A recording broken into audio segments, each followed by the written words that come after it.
I'll say that again because I had my microphone turned off. Hello there, everybody. And yes, after a long sabbatical, we are back, baby. Yes, but is the Miami Grand Prix going to be back? Well, we don't know. We got some very bad weather coming in.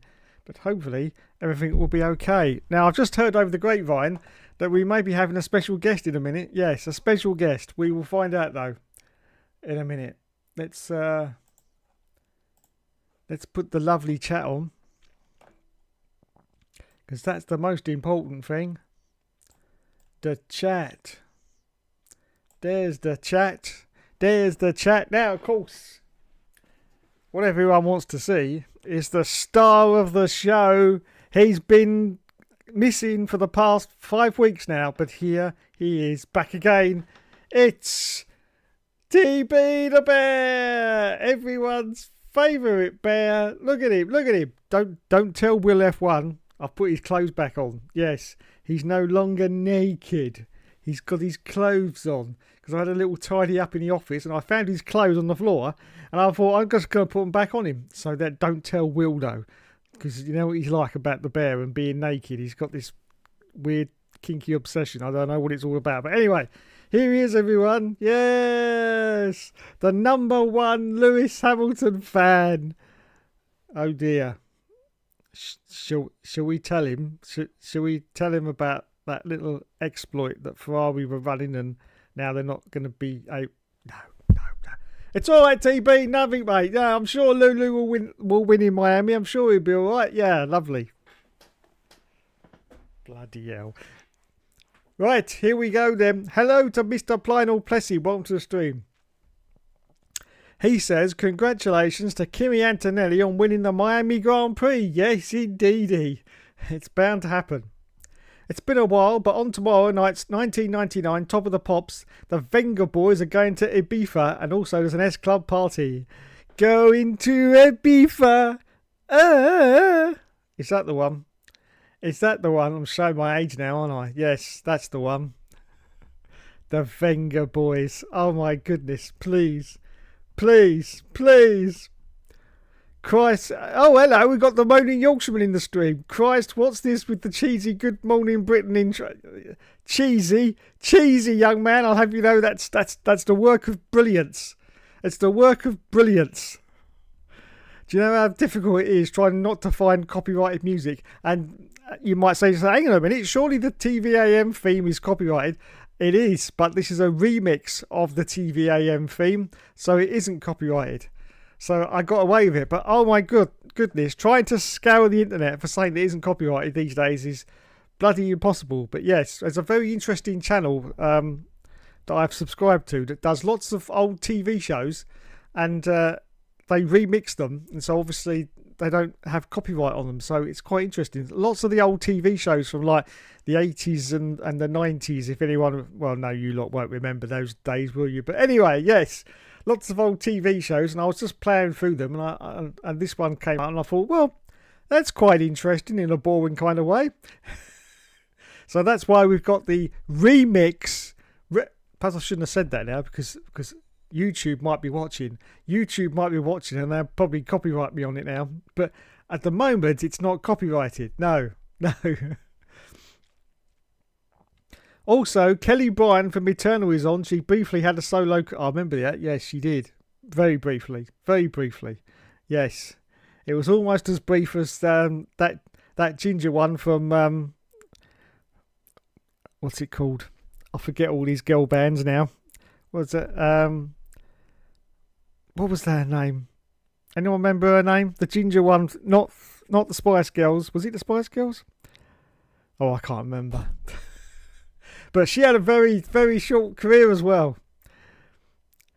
Private Place says, get John Cleland on this all seasons rubbish. Yes, don't worry, I have written it down. It will be in future episodes, but I have about 5 or 6 written down now, so it could be 5 or 6 weeks before he comes on. Moaning Yorkshireman says, are Richard and Judy about to burst onto the screen?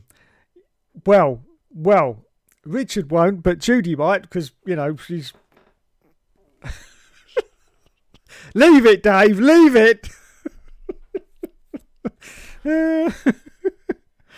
I loved old Richard and Judy back in the day. Back in the day, yes, they were great. I liked it when she used to argue with him as well. That was brilliant. Really, really great stuff. Yes. I love it when a woman tells you to shut the fuck up. Oh, dear. Or Philip Schofield. Oops, says Blind. Yes, exactly. Oops. John Lennon would be a great shout. The guy who designed this track should be taken into the dark room and beaten. Was probably his finest commentary moment. Yes. Good old John Lennon. He told it like it was. Yes, he told it like it was. He didn't take no shit, mate. Here he is. Yes, here I am. On the 15th of May, one of the 1999 Top of the Pops is being edited because of R. Kelly. Oh, is that... I believe I can fly. I believe I can touch the sky. I know. I know what you're thinking. I should be on X Factor or whatever it's called these days. I don't know. I know, and you're right. I should be. But I decided on this career instead. Yapping into a microphone for 2 hours and talking absolute bollocks. Yes.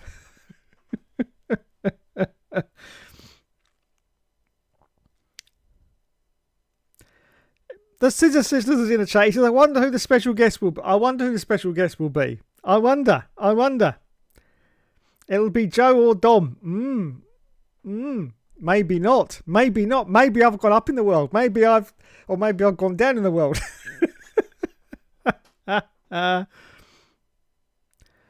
What's TB been doing while there's been no F1? Well, TB enjoys his own little channel on the internet. It's called Bare Naked Ladies. Yes, that's one of his favourites. Yes, Bare Naked Ladies. I always come into the office here and I catch him all the time watching it. The dirty little bugger. Yes. Yeah, he claims it's a documentary channel, but I don't know. There's a little bit too much nature in this documentary channel for me. Yes, but that's his favourite. He watches Bare Naked Ladies while he's eating his popcorn. Because he loves popcorn, does TB the Bear? Yes. Don't ask me why, but he does, yes. So he's sitting there eating his popcorn, watching Bare Naked Ladies on the TV. Yes. I won't tell you how you can find that one. I'll let you ask Google that yourself. Yes. I'll give you a little clue though. There's really no bears in it. No, there's really no bears in it at all. Nope. No, it's a very misleading title, in fact. Yes, it's a very misleading title. There's no bears in it.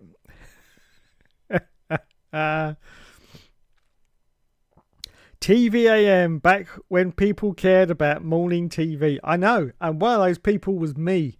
I'll tell you what. I can't believe I'm going to say this, but I used to get up 1 hour earlier before going to work to watch TVAM. How sad is that? Yes, I used to actually wake up an hour earlier because I wanted to watch TVAM before I went to work. Yes, I used to go to work at 7 and I used to wake up at 6. Yes, I didn't need to. I could have woken up at like 10 to 7 because I was always made sure I was ready to go the night before. So all I really do was get out of bed and brush my teeth and I was gone. But yes, no, I used to wake up an hour earlier so I could watch TVAM. Yes, with Roland Rat. Well, hello, Rat fans. It's Roland Rat here. And Kevin the Gerbil. Kevin. Roland! Is there another verse? As I've said in previous instalments of the podcast, my main sort of affinity was with Kevin the Gerbil because he was very downtrodden and I can connect with that. I can really connect with that. Yes, on a social level, I can connect with Kevin the Gerbil. Yes, because he was always very subservient. Yes, very subservient. No, because Jerry's solo career was sexual. Yes, it was. Yes, I'm just trying to think. Who was that ginger nut? Is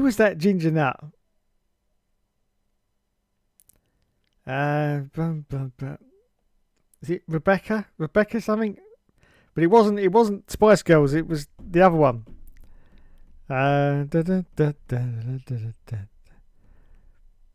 Oh, I've forgotten now. The brain's not working. Damn, here we go. Yes, hello, Mr. Rugawa. Welcome to the stream. I'm going for first, says John Cleland. Yes. The Moaning Yorkshireman is back. Yes, he is. I Believe I Can Fly was 1997. They had to skip 4 weeks of 1997 because of it. 3 of them was when it got to number 1. In 1999, he did a song called If I Could Turn Back the Hands of Time. There's a lot of stuff to unpack there, isn't there? Yes, if I could turn back the hands of time. A lot of stuff to unpack there. Great. Is that even R. Kelly? Yes, it is. The 2000s music is just goated. Last time Hookster Talks was on, Scott Mills was still on the BBC. Yes. Yes. Now, all you clever people out there, you can answer me a question. Has anybody seen that Up to Speed podcast? You know, the one with Naomi Schiff and David Twat Coulthard and Jolie Sharp, which she's not really that sharp, is she? And Will Buxton. Because I'm convinced. In fact, go and do this now for me. Go to the very last episode of the Up to Speed podcast. Yes. And just watch the first 5 seconds, because it comes up with a global player intro. And I'm sure that's Scott Mills saying that intro. Go and check for me now and confirm or deny and tell me I'm an idiot. But I'm convinced that the person saying that is Scott Mills. If so, what the bloody hell's going on? Surely they should have got rid of him by now. Yeah, it says a global player production or something like that. Anyway, right at the start of it. And please tell me or not whether that's Scott Mills, because it sounds just like him. I may be wrong. Tell me I'm an idiot. Scott Mills says, well, yes. Rest in peace, Ratzenberger, Senna, Gilles Villeneuve, Brabham and Lauda, who all passed away around this month. Yes, they did, unfortunately. Yes. Of course, 1994 was, of course, Senna and Roland Ratzenberger's death. I think that was around about this time, wasn't it? May the 1st. It was very early in May. I can't remember the exact date. Roland Rat was on the Weakest Link once. He got voted off and said, I don't understand the game. I thought it was like bingo. I spent hours trying to look for my cards. You gotta love Roland Rat. You gotta love Roland Rat, haven't you? Let me just check that a minute.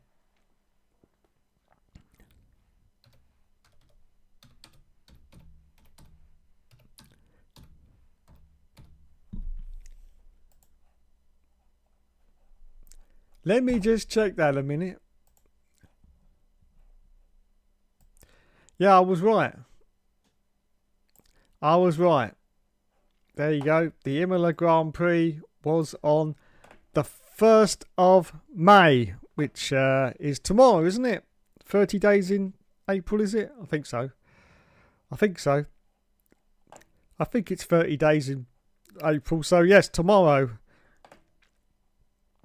would be the anniversary of the deaths of Senna and Roland Ratzenberger.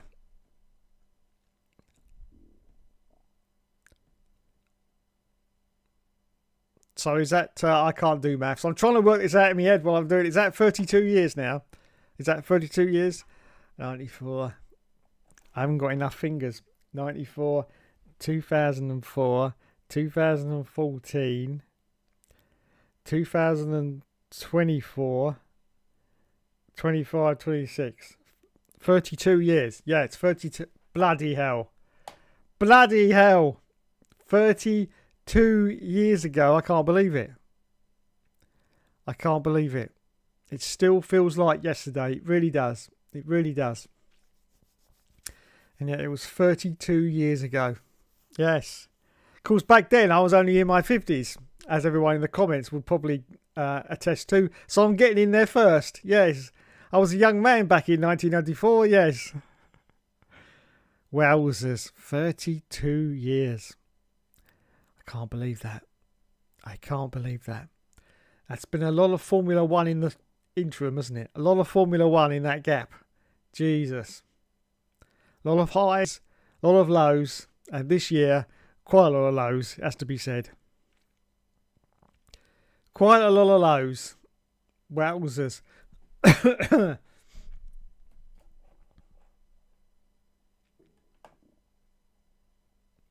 Did you know that Ayrton Senna helped McLaren win 15 of the 16 races in the 1988 Formula One season? For more information, yes, search Senna. Thank you very much. Yes, I know what you did there. I know what you did there. I know what you did there. True, says Mr. O'Gara. Scott Mills.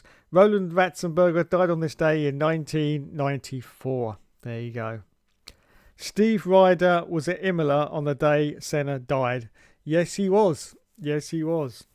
The previous day, I think he was doing a rugby match on grandstand and cut to Murray Walker, who reported on Roland's death.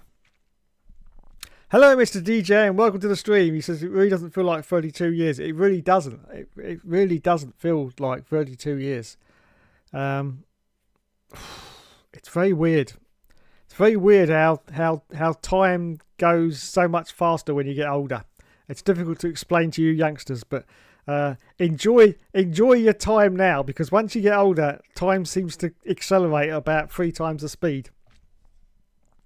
I can remember days when I was younger and I'm like, oh God, there's still 8 hours of this day left, and I'm so bored. I can remember days like that when I was younger, and now, literally, as soon as I wake up, it's time to go to bed again, and I'm like, what the hell happened there?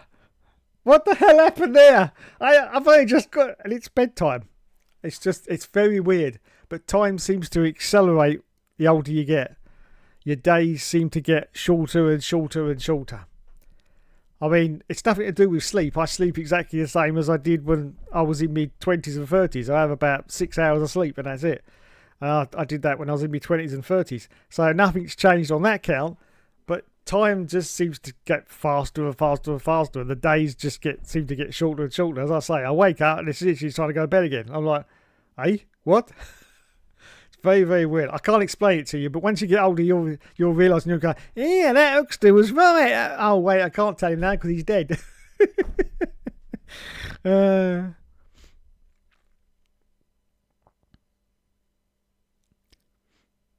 race should have been cancelled. Yes, it should have been. It should have been.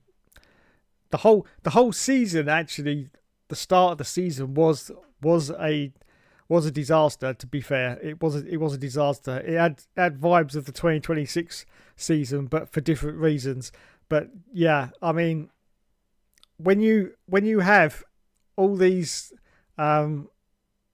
stuff on the cars, you know, you've got the traction control and you've got the ride height adjusters, and everything on the car was just reaching a level of automation, and the drivers were used to that. In 1993, they were used to all that stuff being on there, and then to suddenly take it all away and expect the drivers to be able to revert to no traction control, no aids for the, you know,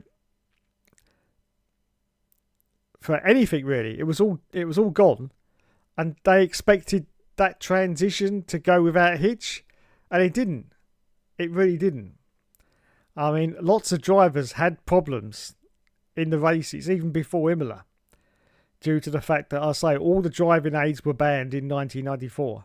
And, you know, I mean, some of the driving aids were getting ridiculous, to be honest, in the early 90s. They were just getting more and more aids on there. It was basically turning into a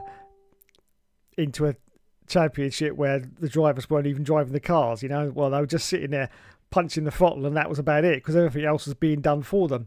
But as I say, to suddenly go from that to removal of all the driving aids was a questionable decision at best. I think a questionable decision. I I think possibly it would have been better to have slowly phased out some of the driving aids and just let the drivers get used to them, and not just, for the next year say, no, that's it, whole lot's banned, we're going back to, traditional ways of driving. I just think that was a mistake, because if you look at those early races before Imola, so many drivers were spinning out of control. You could see it. They were all on the edge of control during those early races. I remember one of them with Senna. Senna spun out on one of the races before Imola. So, yeah, lots of drivers were having problems. So, yeah, it was questionable. But there you go. It happened, and not a lot we could have done about it.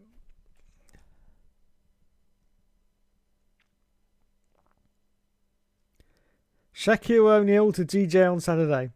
When the BBC was showing the race, they cut the camera from the paramedics getting Senna out of the car and instead went straight to the pit camera. Yes, they did. I remember that. There is actually a video on YouTube that shows what the BBC didn't show. They are actually showing them working on Senna and getting him out of the car, which is what they didn't show during the BBC feed. It is on YouTube. I did come across it a few weeks back, because obviously I subscribe to motorsport content, so stuff like that is recommended by YouTube all the time, and it was inevitable eventually it was going to turn up in my feed, and yeah, there it is. It actually shows you the cut bit that the BBC didn't go to, which was Senna,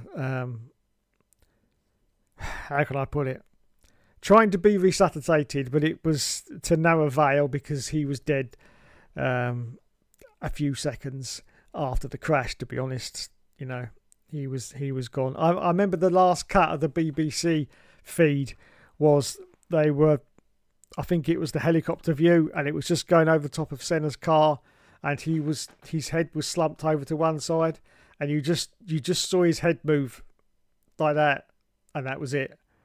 And that was probably the last seconds of his life, and that's when they cut the camera back to the pit lane.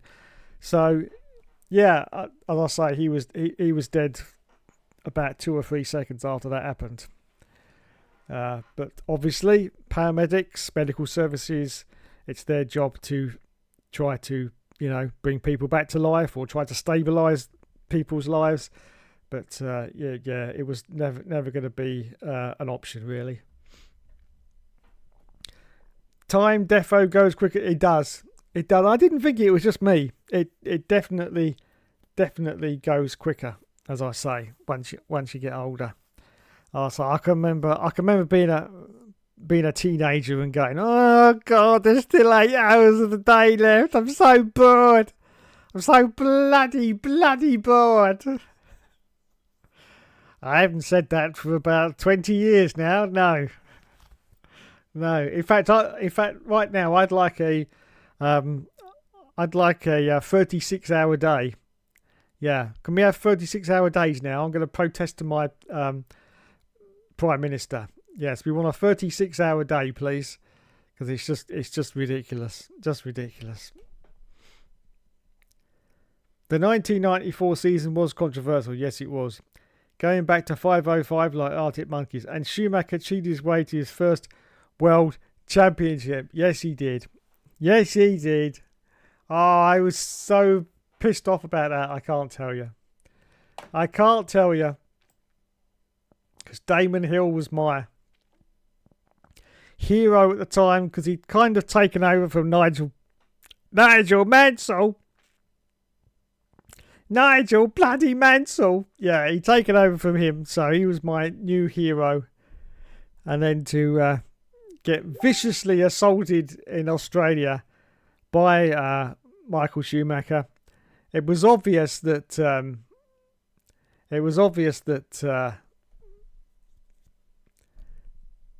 Schumacher had already damaged his car and there was no way back for him. So there was no reason for him to swerve into Damon, except, of course, for doing it on purpose, which we all know that's what he did. That's what he did. Schumacher knocked out Damon Hill. Yes, he did.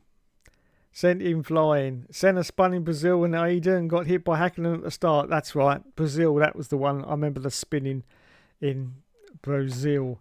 I've got a voice message from our special guest. So hang on a second. I'm going to have to cut my microphone so you can't hear, just in case there's some kind of sensitive information being revealed in the voice message. So give us a second. Let's just switch my microphone off.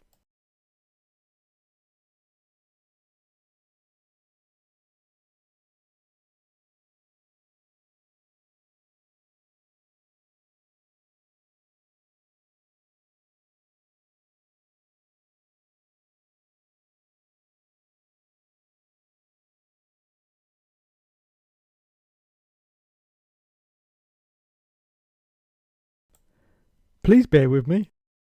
The voice message isn't working.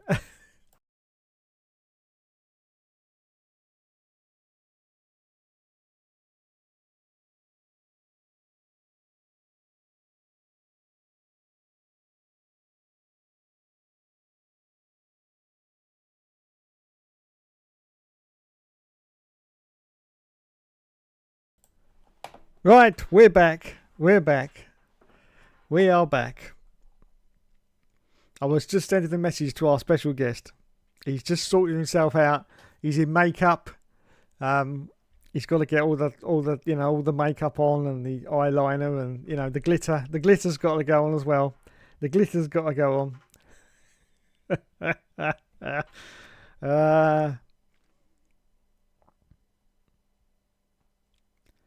Senna was epic in his racing career from the jump. Heck, he made Prost stop Monaco 1984 even. Yes, he did.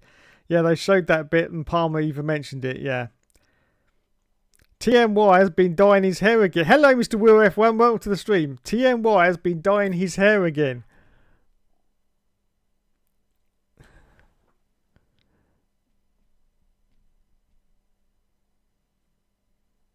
Has he really? Has he really? Has he really? Oh my goodness. Oh my goodness. Is he starting to go a bit grey? He actually starts going bald.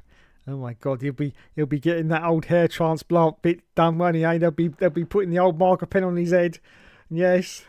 What's it called? Regaining it or something? I don't know. I never bothered with that, as you can see. I never bothered with that because I started losing my hair at 12 years old. I know, 12 years old and I started losing my hair. You can't imagine the piss taking I got at school. Oh my goodness. Anyway, I think I've mentioned that before, so I won't bore you all. Damon Hill never deserved to win 1994, says Mr. Will F1. Nice. To be honest, agreed, Will. TM, I'll be 42 years old this year. Was sickened by the incident of Schmuck taking out Damon, but then the camera showing Schmuck smirking behind the fence. Yes, it was all bad. Unfortunately now, of course, we can say that whatever Michael did in the past, he certainly paid the price in the worst possible way. But yes, we can still talk about him being a motor racing driver and a dirty racing driver. Yes, we can still talk about that without fear of anything else. But yeah, as I say, he's definitely paid the price. Schumacher was better that season. The run he went on and on was unfairly banned for too long. 1994 did introduce us to the greatest Formula 1 driver in the history of the world ever. Jean-Denis Delatraz. He was so good that he outqualified both the Pacific cars in his debut race. Yes, he did.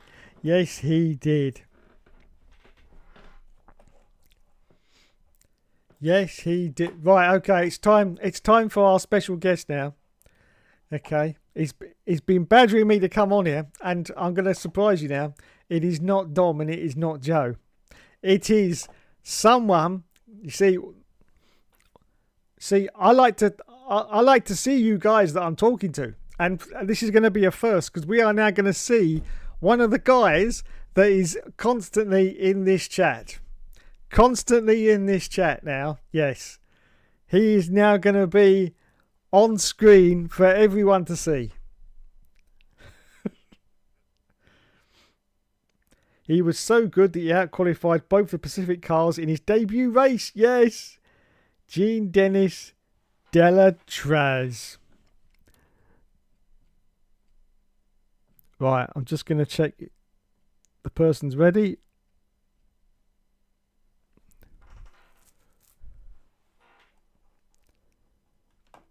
Don, Will F1 Gaming.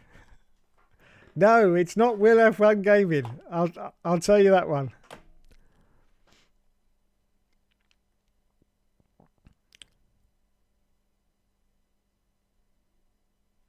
Just give me a few minutes. I'm working behind the scenes here to get our special guest on. Yes, to get our special guest on. Now, before he comes on, hello Shane, welcome to the stream. No problem, mate, no problem. Not Dirty Dusty. No, it's not Dirty Dusty. No. He wouldn't come on this show. He would not come on this show because he's a very private person. He might come on as a voice. But you're never going to see Dusty's face on screen because he's very private. Because I don't know if I should tell everyone this, but in real life, he's a secret agent. No, seriously, he works for the American government. Yes, he won't tell us what it is, but we know what it is. Yes. There's a lot of weekends when he's not around. So I'm going to say. A lot of weekends when he's not around. Yes. Secret agent. Dusty Bin.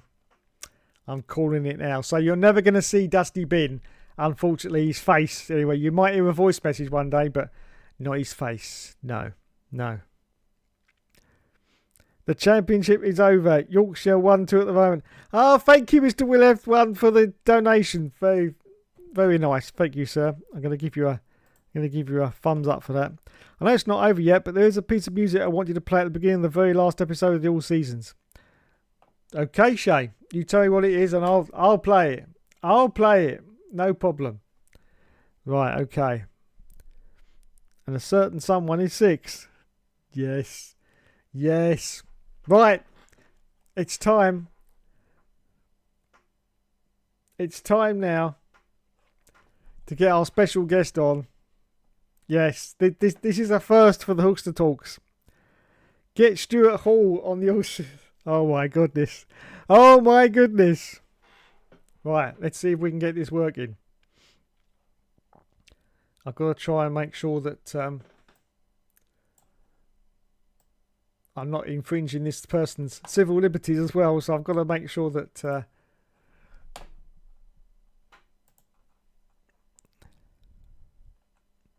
right, things are on the screen. Right, here we go. Where's the... I've forgotten how to do it. I've forgotten how to do it.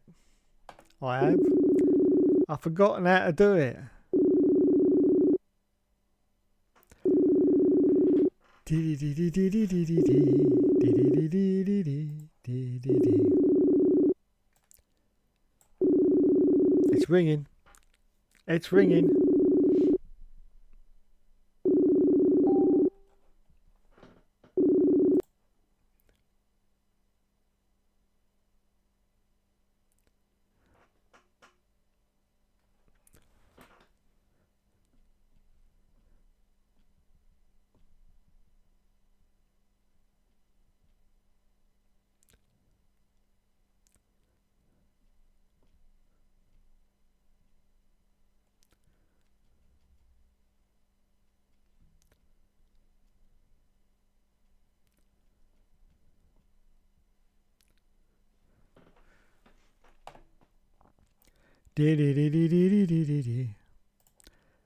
Right, we're having a few technical problems here.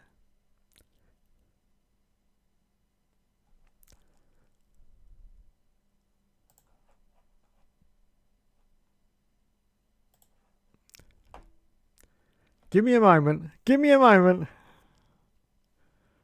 I hasten to add the technical problems are not at my end. Give me a moment. He's just sending me a message.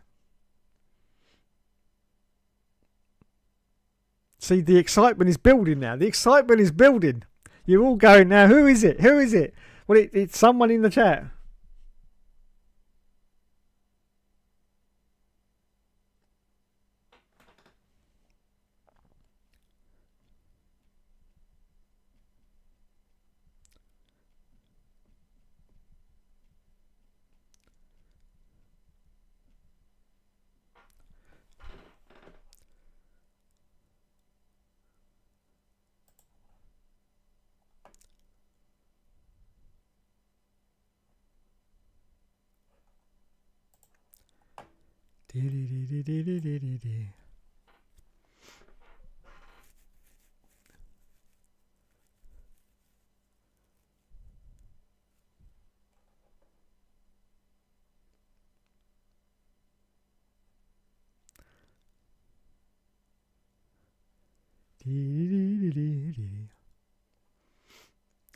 The joys of being live. Yes, it is the joys of being live.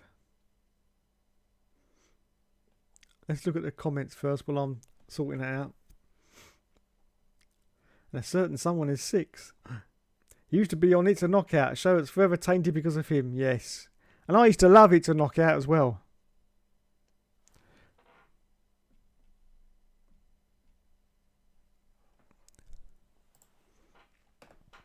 Okay, we're still having technical issues.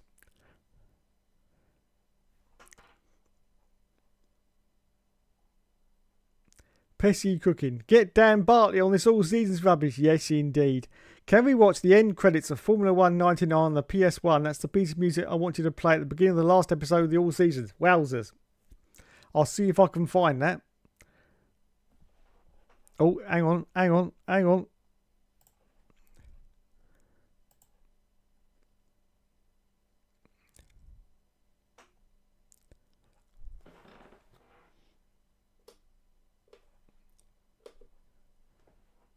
Hello?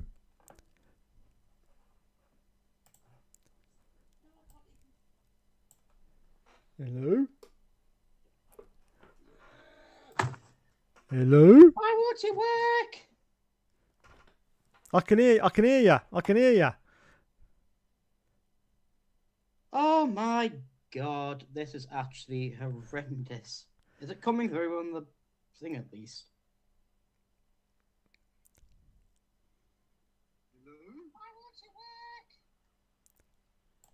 Well, I've got your voice anyway. On that side at least. Oh, wow.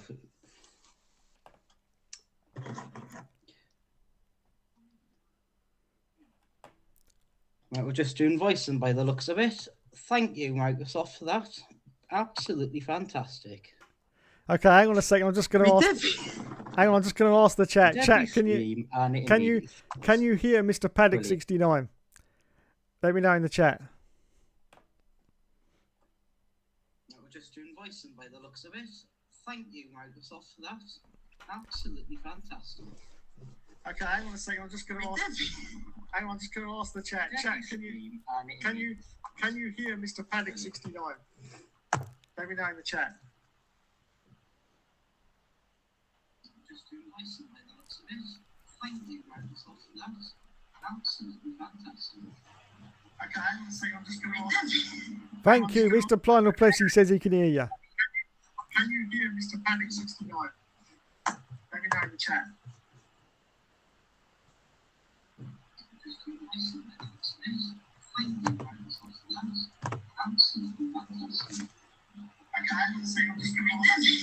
Thank you, Mr. Plano Plessy says he can hear you. Can you hear Mr. Paddock 69? Let me know in the chat. I'm having to use my phone just to see if I can actually hear you. Nice. Oh, this is absolutely ridiculous. Yeah, it sounds like there's quite a delay as well. I'm having to use my phone just to see if I can actually hear you. Nice.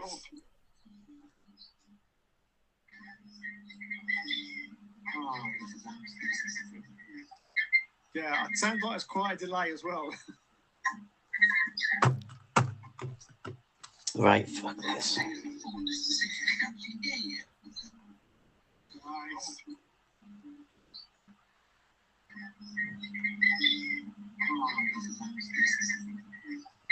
Yeah, it sounds like it's quite a delay as well. Right, fuck.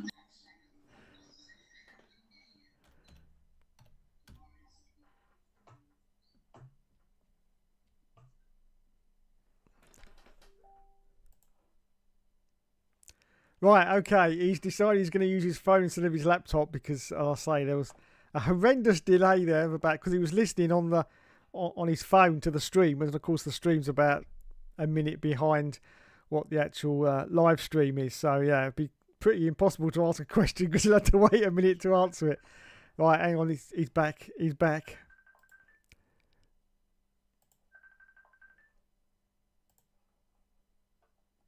Hey, here we are. Here we are.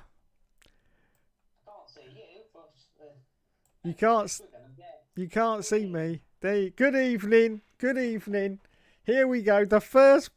Is it the first? Yes, the first person in the chat is actually live on the channel. Look at that. Look at that. And I'd just like to say we've got two completely baldies.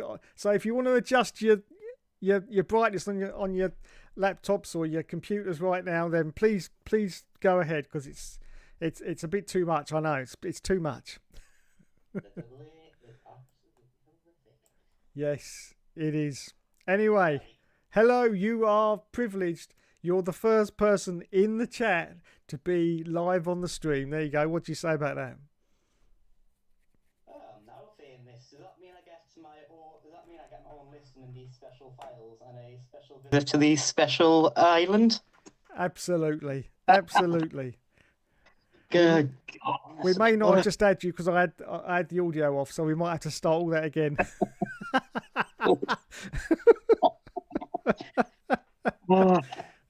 There you go. Oh, Will's happy you're here anyway. He says, "Good God, good God." There you go.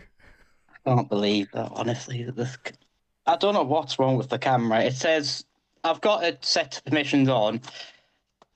There's no cover for it or anything. It's just there. There's no switch on the laptop. There's no button to press. Nothing, and it still won't work. Yep. So there we go. That's Facebook for you. That's Facebook for you. Unfortunately, that's what it's like. It's a nightmare. Yeah. I think my camera's horrendously delayed as well. Well, no, it looks all right at this end. Anyway, so Miami next coming up this week. Yes. What an absolute shit show that's gonna be. Oh yes, it's going to be raining hard. It's going to be raining hard. They might have to do it on the Saturday because the Sunday's going to be horrendous. Apparently, big storm, lightning, everything. So yeah, that'll be fun. And it's a sprint weekend as well, so I don't know how they're going to fit that in as well. Oh my goodness! Yes. We absolutely love them, and definitely don't just skip them because they're absolutely pointless. Why? I mean, I didn't mind them so much when they set the grid for the Sunday. That I can understand. It was still pointless, but at least there was a point to watching them. But now, nobody cares. No, nobody cares. Unless, I mean, if you're actually at the race, it's more racing. But otherwise, who really gives a shit? No one. Not even the drivers, really. No, not really. It's been a great 2026 season so far. We've had two cancelled races. We've got fake racing where they're just basically battery overtaking each other. So, what's your sort of marks out of 10 for the season so far? Most of the races have been early races, so I've not really watched them live fully. But from what I've seen, about a 3 maximum. Yeah. I mean, it is racing, but not really. Not really. Definitely not. Definitely not. Not like the old days, anyway. No. definitely not. Oh God. I mean, at least it might make Miami interesting because I absolutely fucking hate that circuit. Even when the even when the milk floats went there, they still couldn't overtake. That's how amazing that circuit is. Yeah, yeah, not good. Right, I've got to read some chat out, otherwise I'm going to get well Oh. behind. Get Jim Rosenthal on his also. Yes, yes. He'll end up singing the Sugar Babes. I think I know who it is. Yes, you're right, Will. You do know who it is. Unfortunately, Will F1 domination could bore fans. It's a nonce out, says. I can hear, says Blonde Person. Yes, thank you. Paddock 69 moving like Barrichello, Weather, and Massa. Lol. Thank you, Mr. Regara.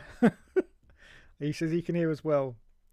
You're recording voices, Dave. Yeah, mostly in my head, Shane. That's mostly where I record most of my voices. Christ, says Will F1. I don't know what that's in reference to, but there you go. He's lost the championship, so he's doing that now. Looks like it. Will we get time to watch the end credits on Formula One on YouTube? Oh, possibly, Shane, possibly. The GOAT. Good God. I think that may be another reference to you. He really wasn't lying. No, I wasn't. I wasn't lying. Yeah, you see, everyone thought it was going to be some... unfortunately for you, no, I wasn't. Yeah, they thought it was going to be someone else, but no. Miami in the rain, says Mr. Regara. You can actually help me here. Do you know what his name is, really? Because can you tell me what it is? Spell it out for me so I can... Because I just call him Regara, but what's that first name? Do you know what it is? I think. Say I don't know. Say I think I. Gareth is easier. I reckon it's say I, yeah. But yeah. I'll have to ask Google one day. He can probably tell. He can probably tell us in the chat. I don't know. Yeah. Sprint races are mer, and that's probably kind, to be honest. Yes, I agree. Very. Mario Kart level of races, as Mr. Plano Plessy. Yes, I absolutely. very rarely miss any type of race, and I don't think I've watched a single sprint race since they first changed it in Baku 2023, and that was the last I've ever watched one. I just see no point in them whatsoever. Yep, me neither. I didn't even know because I was doing a all seasons recording a few weeks back, and I didn't even notice that they'd swapped out Austria last year, the sprint, and then they moved it to Spa. I didn't even notice that because I went into the race and there was no sprint on it, and I went, what's going on? I got all panicky thinking, the save file had corrupted or something, and I had to look it up on Google, and they went, yeah, last year the sprint, they changed it from the A1 ring to Spa. I didn't even notice. Did you notice that? I haven't even played any of the last game I've probably played fully was F1 2020. So 2020. Yes. I've just been sticking to the old ones because I'm not dismayed by how bad the quality it's gone on the Codemasters. To this day, I say that they've not made a single one that's actual fun since 2010. I mean, 2011, I did enjoy because it was my first proper one, but let's be honest, the actual game itself was shit. It was just a case of it was my first one, so I've got nostalgia for it. Yeah, absolutely. Yeah. I've got no interest in them now. I mean, I'm still debating whether I get 25, to be honest. I don't know if it's going to be discounted or not now. They're bringing the DLC that's not really DLC. It's just a bunch of liveries and maybe a really half-off free mode, if that. It'll be great. I'm sure it will. Not. The thing that annoys me the most about was how unrealistic it is. Like you'll go down the street and you'll have 6 or 7 cars literally just fly past you, bash into you, and that's been since at least about F1 2019. They've still not fixed it. I absolutely cannot stand any of the modern ones. Yeah, they are pretty bad, I have to admit. I mean, you know yourself, you'll play F1 97 or F1 Championship Edition, and you'll get that fun factor immediately just from passing cars and driving and that. Yeah. And then you go into pretty much anything from Core Masters post 2013, I would say nothing. It just there's nothing there. It feels too cold. Soulless, yeah, Yeah, soulless. soulless. It feels like it's trying to be a sim, but just doesn't work. Yeah, yeah. I've really got absolutely no motivation to play any of them past PS3. And looking at your T-shirt, we know where your I've forgotten the word now. Lies. Gran Turismo 7. Yeah, Allegiance. That's what I was going to say. Allegiance. That's the word. I've been playing that pretty much constantly as my main driving game more than I've ever won. That's how brilliant Codemasters have done recently. I mean, even before EA took them all, they were still absolutely horrendous. Ugh. They Trying to sure look on were. them. Right, let's To be go back frank, to the chat. amazed they're still going now. Well, that's the trouble, you see. As long as we still keep buying them, they will still keep making them. It's only when everyone stops buying them that they'll stop because, obviously they've got to pay their staff, and so if no one's buying them, they can't bother. But yeah, it's our own fault, unfortunately, because we still keep buying them. Otherwise, they'd have stopped it years ago. But then again, look at something like FIFA and stuff like that. I don't know what it's called now. I think it's called FC or something, isn't it? But they're still going, aren't they? And I've heard that their decline has gone, gradually from year to year, and it's quite bad now.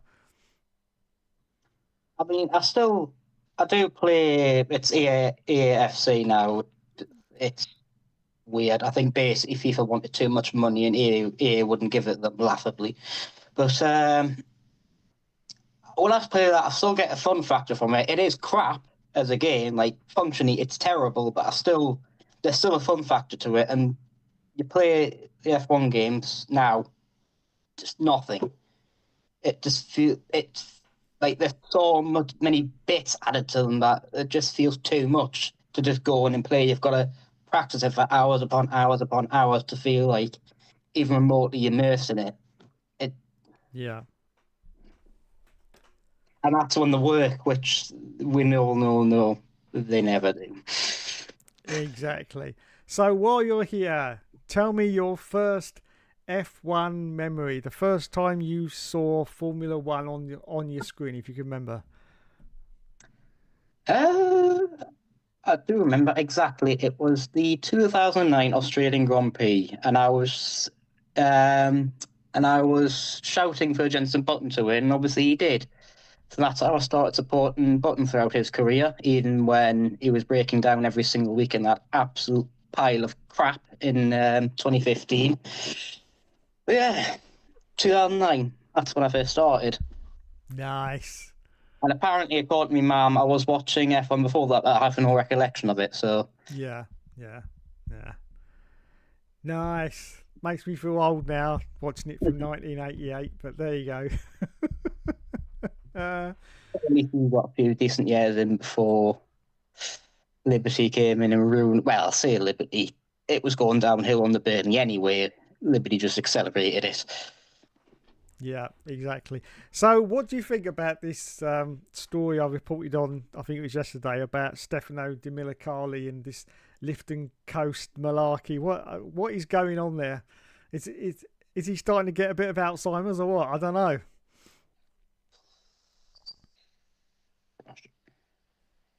I mean, I think Domenicali, he's just a puppet for Liberty, isn't he? He doesn't make any decisions. He's just there to be the PR man, to say whatever they tell him to say, and to try and keep the ship running, even though quite clearly that is not working anymore. I mean, I saw what Nigel Mansell said. I don't know if his is fully representative, because like we all know he had a really aggressive driving style, part of why he bottled so many championships. But like someone, oh god, this is beginning to run out of battery. But like someone like Prost, I think they did a bit more fuel saving, but quite clearly it's whatever saving they did is not on the level that we've got now. What we've got now is not saving. It's just drivers attempting to drive the best they can with the absolute piles of shit that they've been given. Like, they're not. I don't even know what to say. Really, it's just seeing them slowing down at the fastest sections of the corner. I mean, not only is it dangerous, it's just it's embarrassing. It's so disheartening. Just seeing how poorly thought out they've been, basically. Yeah. It's just a very, very weird situation. I mean, he was the team principal, wasn't he, in Ferrari back in the day, and he was. And he didn't do very well there either. Well, no, but Yeah. he was well respected as that team principal. So for him to suddenly, start coming out with what I feel is utter nonsense, to be honest, is a little bit strange, because I think I said in the video about when I actually heard the first Lift and Coast, and I actually looked it up on Google, and apparently it was 2014 was the first time Lift and Coast was said, and it was in a radio message to Lewis Hamilton. Lift and Coast, Lewis, and that apparently is the first time it was used. So saying they did it back in the 80s is just bizarre to come out with that, to be fair. I think they might have. They'll probably have done it during the V8 era, because that was like during the time they started to cost cut and trim everything down and that. So they probably did it for fuel during that era, but the weather, it just obviously wasn't broadcast at the time, because it obviously mustn't have been as frequent. But yeah, I mean, saving's always going to be a part of Formula One, no matter what it is. But right now, it's gone. They've took it way too far for the sake of trying to get a few extra manufacturers in and all that sweet money, which is why they're digging their heels in to change it in the first place, because they don't want to upset them. But yeah, they've just went too far of it, and we're seeing the consequences of it now. Exactly. Right, I'm just going to read out some more chat before I get too far backwards. And speaking of Dominicali, by the way, do you want to know what his job was before taking over the team principal? Oh yeah, go on. He was the marketing manager. Oh, that explains everything as to why he's coming up with the utter shit he is now. Marketing manager, yes, nice. He was the one that done all the sponsorship with Marlboro and everything like that. So is that a posh name in Formula One for a used car salesman, basically?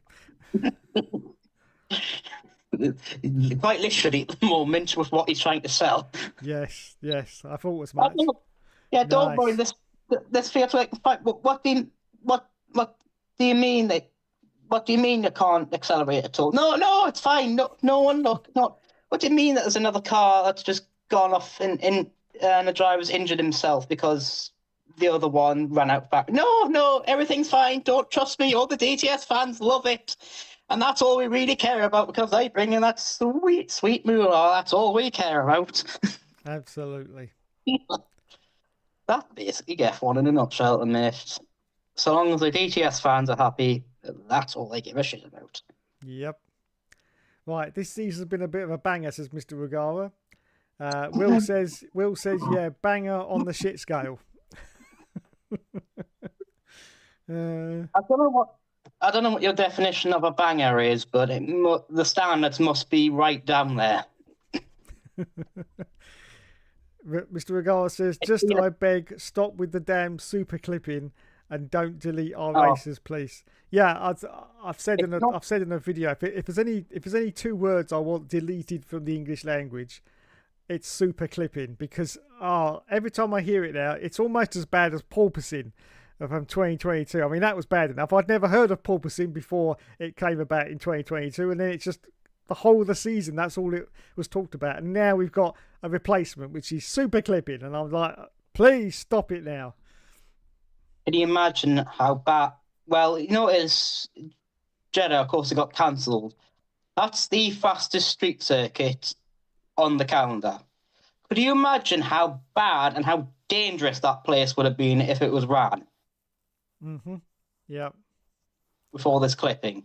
Like, could you imagine Bam's accent there? He probably would have been through the fucking barrier, or possibly even worse, over the catch fence. Oh yeah. So God only know if by some absolute miracle that does end up getting put on at the end of the season, God only knows what that's going to be like. That is going to be horrendous. And we haven't even got into the places like Monaco, not Monaco, Monaco probably fine, like Baku or Monza. That's going to be an absolute howl. The amount of clipping that's going to happen there, it's probably going to be. I mean, for example, on the start-finish straight, they'll probably not even get to the line before they start slowing down. That's how amazing that's going to be. Yep. Oh. Now, do you think any more races will get cancelled this year? Do you think the two at the end of the season are going to go ahead? The season, there's absolutely no doubt they're going to go. No, I can't see this ending for it. I mean, look at the country that we can't mention and the other country that we can't mention a couple of years ago. They thought that was going to end within a year or so. It's still going on now. It's going to be exactly the same here until whenever the orange man gets taken out, whether it's in a box or where they pop the clock before then, that's when it will happen. But until then, we're not getting any Middle Eastern races, thank God. Apart from Bahrain, I do like Bahrain. That's a shame. But the rest of them, oh no, oh well. Yeah, Shane's actually come out with a good point. He says, I think this Formula One season kind of reminds me of the 2020 season because of the cancelled races due to the coronavirus. It could actually, at the end, it could end up pretty close to 17 races at the end of the way it's going, especially if Miami gets cancelled as well. The problem is, unlike 2020, they can't just bring in races on short alert, because obviously now, obviously back in 2020, we didn't have fans, so they could just sort out all the logistics, and that would basically be it. Now you've got fans, you have to sell tickets in that short amount of time. You've got to get all the hospitality done in that short amount of time. I don't know what else you've got. You've got about twice as much TV crews and everything. So basically, if they do try and fill in any of the gaps that we're going to have, they're going to have to do it now, basically. Yeah, exactly. Because they've got such a short amount of time to get everything sorted and that. And obviously, they are not going to do a race behind closed doors now that everything's back to normal. Whatever normal constitutes in this world, I don't know. Yes, the new normal. I think we'll probably end up with 20, maybe 19 races at the end, something like that. I don't know. I mean, if we do end up getting a race filled in, it'll probably either be Turkey or Portugal stepping in, because they've got the contract already, so we'll have a rough idea of what they've got to do in that short space of time in terms of getting a race on with fans in. But other than that, the hands are tied. There's nothing really they can do to replace them, because there's not enough time to do. Like, there's twice as much work they have to do now as what they did in 2020, where it was mostly, like I say, just logistics that they had to sort out, and maybe the track in terms of, say, Magello's case or Turkey when that came back initially, because obviously they had recently done the resurfacing for that. But other than that, compared to now, they were nowhere near as much as what they had to do.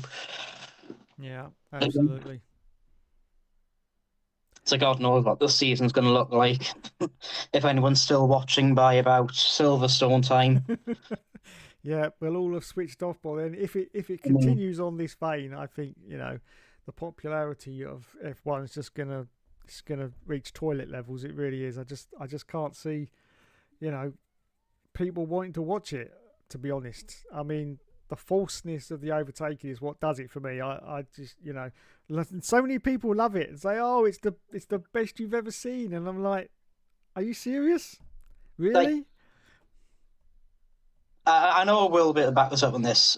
Me and Will watch Formula E.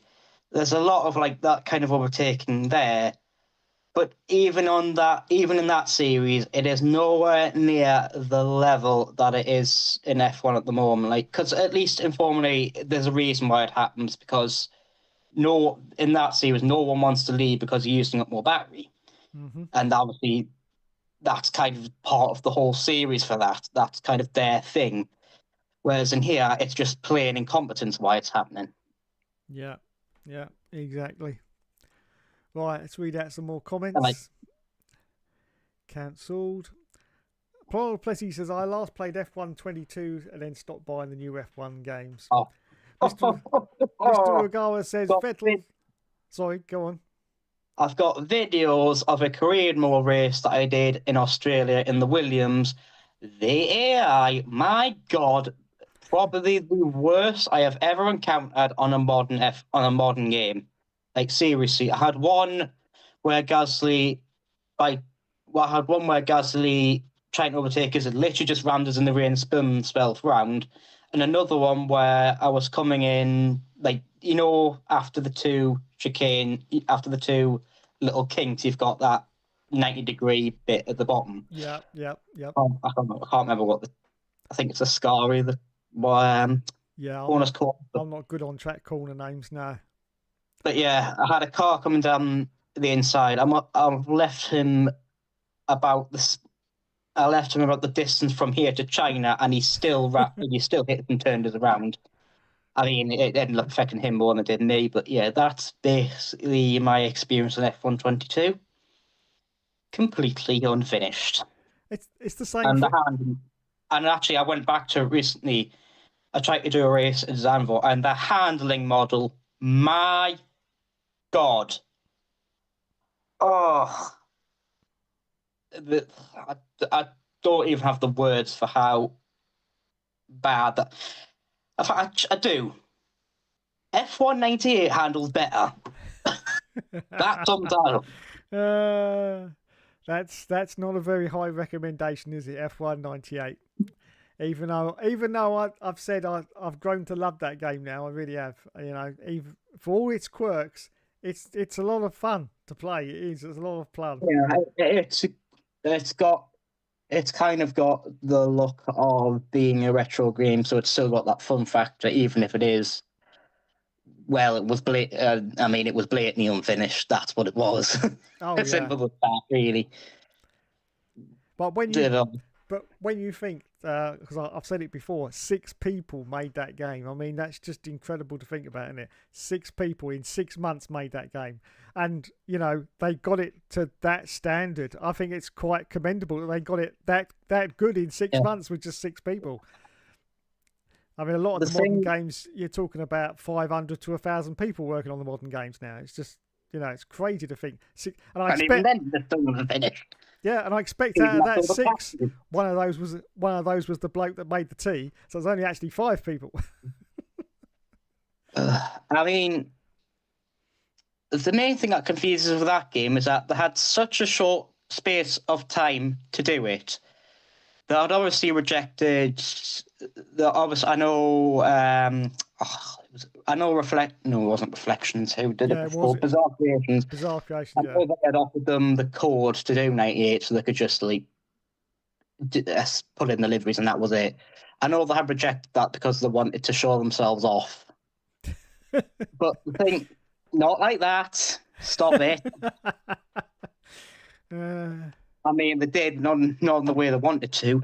But the thing that kind of confuses me is that they had that short space of time, yet they still wasted time putting in cheat codes and the bonus circuits. Yeah. Why the hell would you do that when your game is as broken as it is?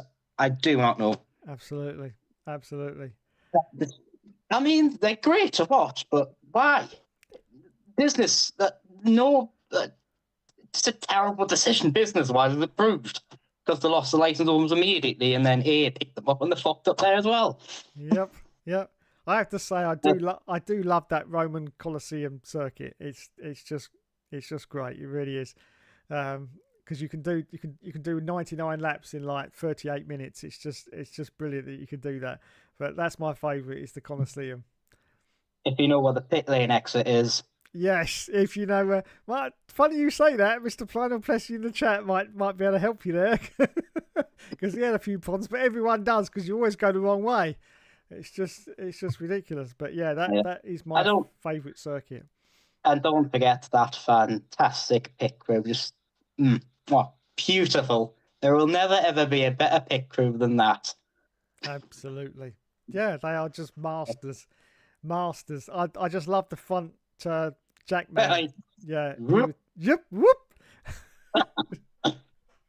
They're more competent than the Aston Martin pit crew. It has to be said. Yes, very similar. Very similar. Kill the drivers. They were both motion captured in a care home.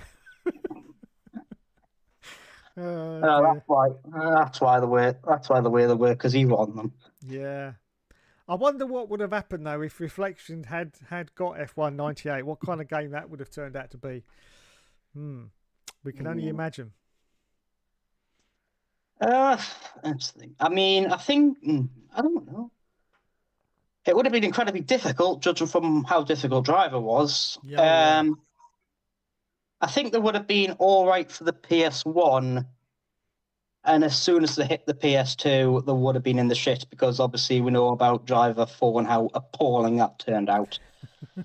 So I think then we would have ended up with a situation like we did with EA, but the problem being that both of them are broken. Absolutely. Just to make the Driver 4 even better, is that Reflections were based. I don't actually know, they're still going. Reflections are based near where I live in Newcastle, so we're responsible for that absolute amazing masterpiece. Yes, well done. I actually started playing. I actually started playing Driver 3 quite recently, and I'm halfway through it, but I'm stuck. 3, that was it, not 4. Yeah, I'm stuck. I'm stuck at halfway point. I've got to jump over a forklift or something, and I've been trying for ages, and I can't do it. I just can't do it. But the whole game is just, yeah. Again, it looks unfinished. It really does. And it was. I'm pretty sure. I think they said themselves it was rushed in like 8 months or something like that. Yeah. And then they tried to buy a couple of reviewers to hide the fact that it was broken as it was, and then that all got out, and it basically killed them off. Yeah. I mean, they're still going now, but all they really do is just bow down to Ubisoft's every need, and that's about it. Yeah. That was the game that basically killed them as a proper full-on studio that can make their own games. And then, of course, we had Studio 33 that came along and did F1 99, and that was, a bit meh as well, wasn't it? It could have been good. It should have been. Should have been. They just fucked up the damage model and the steering. Like, in fact, I was literally playing that game about 2 days ago, and the thing that first struck me when I was trying to use the analog is obviously you can't steer on one, really. You have to keep stabbing at it to get it round. Yeah. That took a bit of adjusting. Like, the actual game itself is quite fun. It's just those little details that obviously didn't get time to finish. I'm presuming that was the case. But then again, they also did 2001, which was exactly the same problem. So maybe they were just incompetent. Yes, that could be it. I've also played Newman Haas Race, and that's riddled with bugs as well. Like, in the practice mode, the steering will just go hard left sometimes on a straight, and there's nothing you can do to change it or anything. It will just go hard left. So you can't do any practice laps or anything. You just have to go straight into qualifying and hope you can learn it quickly enough. Yeah. It's a great game, but yeah, riddled with bugs. Yeah, it does remind me, because obviously it's using the old Bizarre Creations Formula One engine, and it Yeah, that does explains a remind me lot. of that. That would explain a lot. Yeah. Right, I've got to read out some more comments. DGM says we need a big shake-up with the F1 games. Yes, we do. Now, it looks like we've got that. We've got that shake-up. We've got that shake-up. Get Tony back, for God's sake. I'm really excited Please. for 27 because I want to see what they're going to do with 27 because they are. I do know for a fact they're building it from the ground up. It's going to be totally built from the ground up. So I'm excited. I know when it comes out it's going to be rubbish, but at the moment I'm excited. I'm intrigued as to how the hell they're going to try and get these cars to be vaguely fun to drive in a game model that's over a decade old. That is going to be hilarious to watch. Yeah, absolutely. Right, Shane says, when you were singing Spider Pig on the Miami being cancelled video, you mentioned you would get a copyright because it's from the... Yes, Shane, because sometimes you get copyrighted even if you sing the song yourself, you know. Yes, it still comes out as a copyright. I've seen people get copyrighted for singing it themselves. You wouldn't think that would be possible, but yeah, especially the way I sing, but yes, you can get copyrighted. Right, Will says, watch Canada get snowed off. That would be funny, wouldn't it? Canada getting snowed off. That would be helpful because the Indy 500's on at the same time. So, oh, is it? Oh, right. Well, there you go. There you go. They did it specifically for that. They did it specifically for that reason, just to piss them off. Obviously, Yes. trying one up. That's worked out well, hasn't it? With these fantastic cars, I wonder what most of America's going to be watching. Yes, I wonder. Brian Plessy says the F1 games have been in decline after 2020. It didn't help that EA bought Codemasters. Yeah, I agree with you there. It didn't help EA buying Codemasters. I think they should have gone on as they were because, you know, the earlier games, they still had a few bugs in them, but they felt more like F1 games, I have to say. And I think they should have carried on. The temptation to be brought out by a big studio, I think, was too much for them. And so, yeah, that's why they went with it. I mean, the games were in decline even before EA took over anyway, so I don't think it would have made much difference. The only thing is they'd probably be under less threat of being closed down now if they didn't. I think that's the only difference it would be. But otherwise, the games would just be as unbroken and as unfun as what they are now. Yeah. Mr. Regard says yes. Gran Turismo 7 says blah Plessy. Yes. Oh God, I've seen some of the prices for the top cars. 10 million credits. It might be a bit difficult. Yeah, I actually got that again a few months ago because it was on like half price because I had it for the PS4 and then the PS5. Oh yeah, that's right. The PS5 version is the only one that's got that, you know, that extra pack that comes with it for 25 quid. You can only get it on the PS5. So I thought, oh, gold. I suppose I better buy it again then. But I wanted to play the game from the start again because I'd already finished it on the PS4 version, and I thought if I'm going to buy it again, I want to play it again, you know. And oh my God, what a faff because it's linked to your username. Oh. So the only way you can do it is to make a new username and start again. I mean, I've done it and it's working fine, but what a faff. All I wanted to do was delete the save and start. Do you remember the old days where you just deleted the save and started again? No, yeah, on the old memory cards. Memory cards, yeah.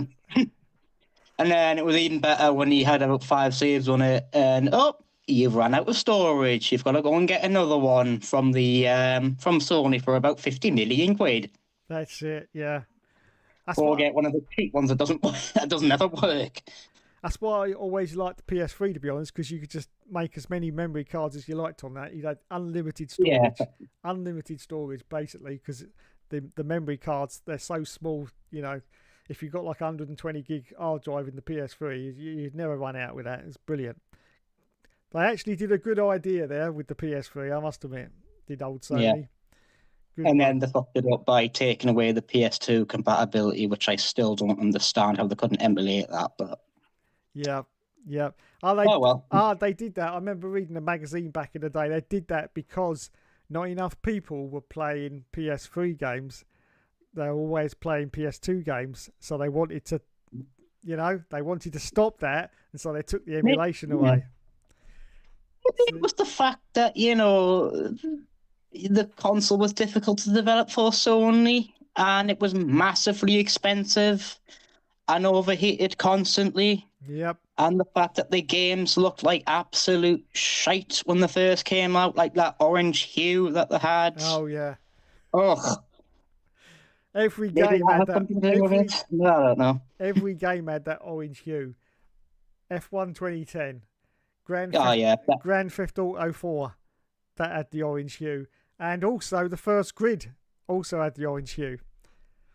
Just weird. I mean, at least those games were enjoyable, though. Oh yeah, the first Grid was that's a classic game. I don't care what anyone says. The first Grid was a classic game, definitely. Right. And then Codemasters done a Codemasters and fucked up everything after that. Like they always do, because they can't do sequels to save their life. Yes. Grid. I don't know. It seemed to be the case there where they've got one idea, they maximise it in the first game, and then they go, oh shit, we haven't got the budget or the ideas to advance from this, so let's just change it for the next game, and then change it for the game after that, and then take a few things out and put it back in so we can advertise them. That's the only explanation I can find for they do what they do. But yeah, it was Josh actually, because I'd never played Grid 2, and it was Josh that said to me, "Oh, you got to play it because it's really, really bad." And I went, "Oh, it can't be that bad." So I got it cheap off eBay. I think it was about £3 or something. And my God, after playing Grid, and you go on to Grid 2, it's like another world of badness. It really is. It's the handling that kills it. They fucked up the handling royally. I mean, I remember I played it for the first time a couple of weeks ago and just thinking, what if the handling's similar, it's just, it feels less advanced and slightly, I don't even know how to describe it, more understeery. I mean, it was already very understeery as it was, but even more so. It was just weird. Yeah. Still better than Autosport, though, I will say. Autosport is absolutely fucking horrific. Yeah, it's not good. It's not good. Yeah, speaking of games, I've got I've got a couple of collection of some of the best F1 games that I've played. Starting with, of course, the classic. Starting with the classic. The absolutely not the canvas. Well, okay, anyway. The absolute classic. The absolute not good rigged at all. F1. No, there's no bugs in that game. It's brilliant. Yes, best ever. I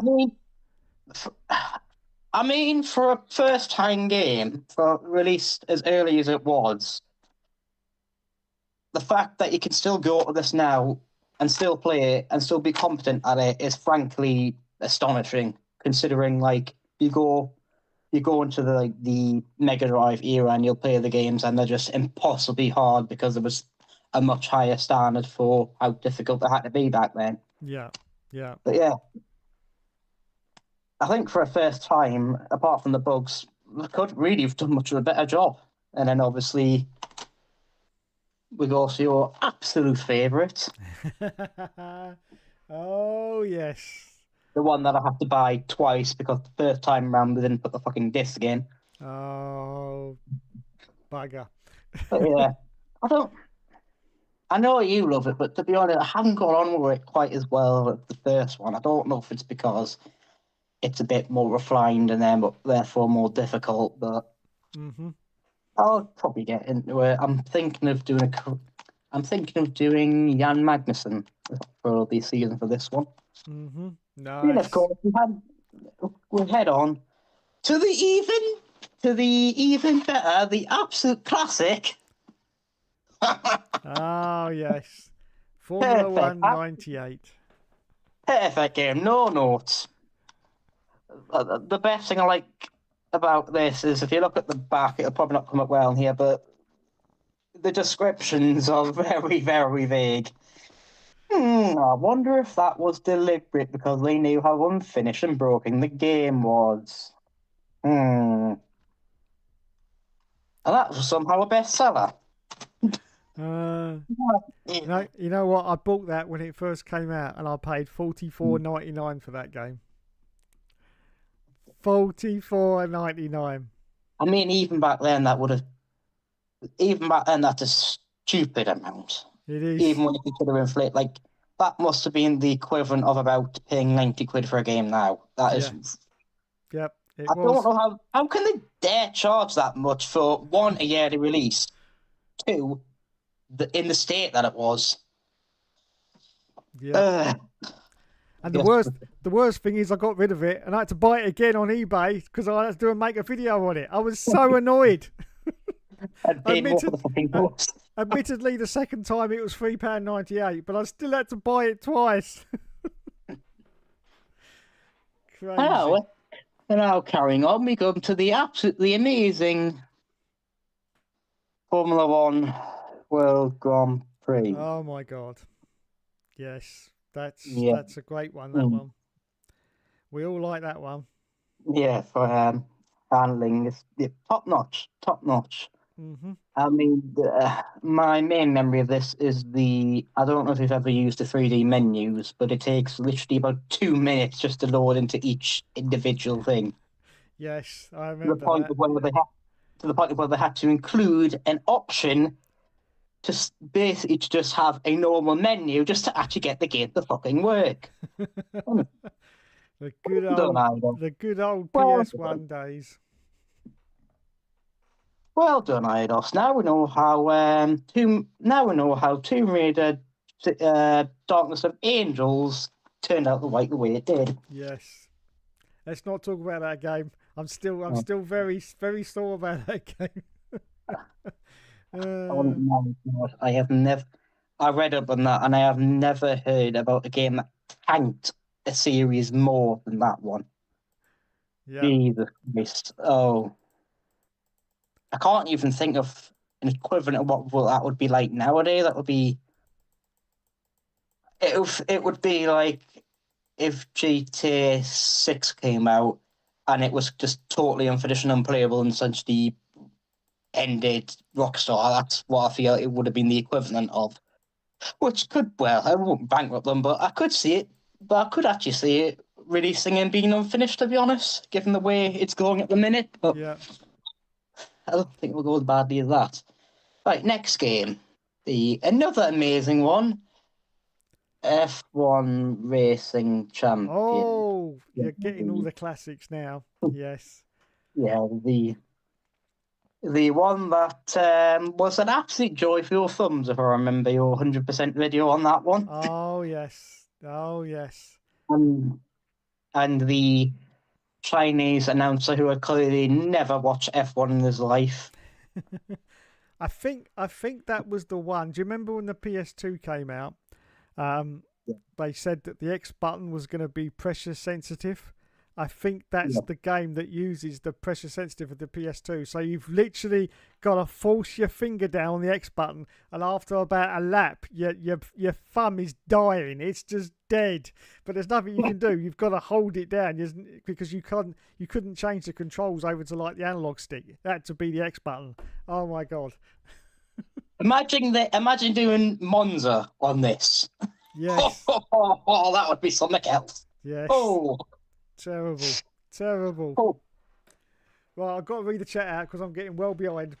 Planal Petty says, a shame Codemasters stopped doing the rally games. They had the WRC license, only did one game, and then stopped making rally games altogether. Yep, I agree with you. And the most stupid thing about that is they've still got that license.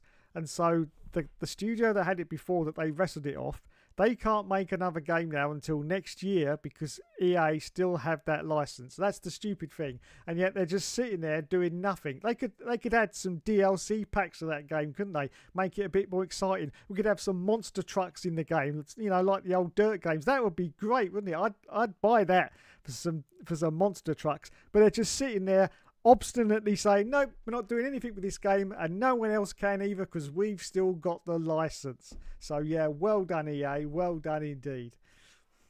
Classic, eh? Never change. Yep. Ugh. I mean, I'm rubbish at Diablo. Yeah, I'm rubbish at rally games anyway, so I don't really care. But Well, I am as well, but I just enjoy playing them. I never get anywhere, but I just enjoy them. I mean, Colin McRae games, I cannot play them to save my life.